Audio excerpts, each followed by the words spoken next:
Nako po mga kababayan, ex-marine Eduardo Ario sumabog na naman sa galit mga kababayan. At sabi niya dito, wala na kayong kahihiyan. Ayan mga kababayan yung banat niya dito. So pakinggan natin yung banat niya dito sa gobyerno ni Pangulong Bongbong Marcos. Eto na. Bayan, ang inyo pong Kuya Ed, no, makakomment lang po ako tungkol po dito.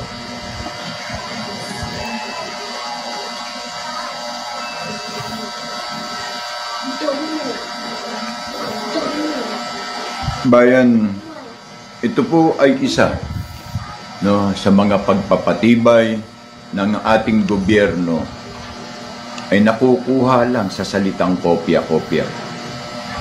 Mahirap mabansagan ng legacy grabber or accomplishment grabber. Dahil sa iyong ginawa, Mr. BBM, Mr. Administration, wala ka na bang maayos at matapat na advisor na magsasabi na mali ang iyong ginagawa at ito ay makasisira sa iyong reputasyon bilang Pangulo ng bansang ito? Mr. Administration, hindi pa ba sapat ang mga bagay na nakikita mo in an accomplice of the year being passed? Wala bang nakapagsabi sa iyo na ito ay in the considerations of the leadership for previous administrations? And this project is conclusively stated by the China government in the respect of presidency of Rodrigo Roa Duterte. In the matter of this, nagawa mo pa na ito ay angkinin samantalang meron yan inaugural plate na kung tutuusin. Hindi na natin dito pinaiiral ang isang katotohanan at ang kahihiyan. Ano sabi ng yung Undersecretary Dizon? Ha? Shamefully na ipinakilala nyo mismo doon na ang tao ay sumisigaw ng Marcos resign. Ni hindi nyo man lang inisip na mapabuti at hindi nyo rin inisip ang kapakanan na kahit papano ay kayo ay gumawa ng tama na hindi na lang puro katarantaduan at a matching type of pagnanakaw. Nagawa nyo ang punto na ipinagmamalaki nyo pa. Wala na talaga. Hunghang ka na talaga, Marcos. Na wala nang pumasok sa ulo mo kundi ang cocaine o ang paggamit mo ng wide substance drugs. Ni hindi ba pumasok sa putang inang ulo mo na ito ay karangalan ng dating Pangulo at ito sa katotohanan ay hindi po pwedeng maging iyo o maging akin. Dahil nakalagay doon sa inaugural plate. Wala na bang matino, putang ng advisor meron ka, Mr. President? Na pagbabawalan ka at tuturuan ka ng tama? Kung ang tatay mo ay may kroni, pero grabe pagkakroni ng mga kroni mo ngayon. Nung nakalipas na administrasyon, ang tawag sa mga kroni nyo ay buwitre. Ngayon, buwaya. Sa lahat ng mga akusasyon ng bansa, to prove it clearly, even the CIA pay Al Jazeera to promote the news na nagwewelga ang taong bayan, hindi against Marcos kundi against Duterte. Samantala putang inang yan, ang Duterte ay nasa hig. pati ang Taiwan News. They are collaborating the fake news na ginawa mismo ng Al Jazeera. Pero sino ang may control? Sino ang may bayad nito? Ha? The CIA. Sino pa? The Donald Duck administration. Alam namin sa talakayan ni Ana Malindugoy at ni Dr. David Ulalu, mga international geopolitics regarding the amount of 926 billion. Ano ba to? Subsidy or aid came from President Biden.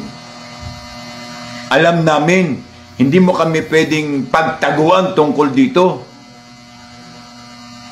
Pero ang nakasasama ng loob, putang inang yan, walang nagsasabi sa'yo na mali ang ginagawa mo. Dahil lahat kayo, pati ang crony mo, ay high on drugs.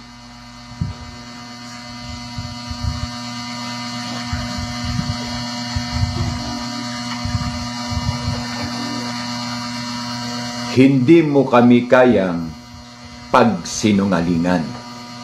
At hindi mo rin kayang tarantaduhin ang kaalaman at nalalaman ng taong bayan.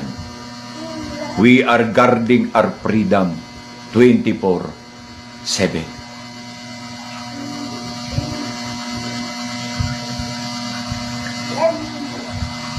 Sa totoo lang, pasalamat ka, Marcos, hindi ka nasa panahon namin.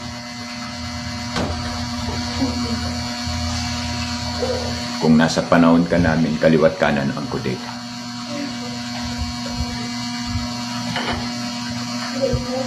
Dahil ang mga aso mga yon na sandatahan ng bansa ay nababayaran.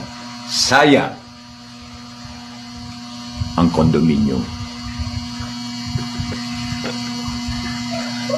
Sa PNP, sayang ang oportunidad na kayo ang mamuno.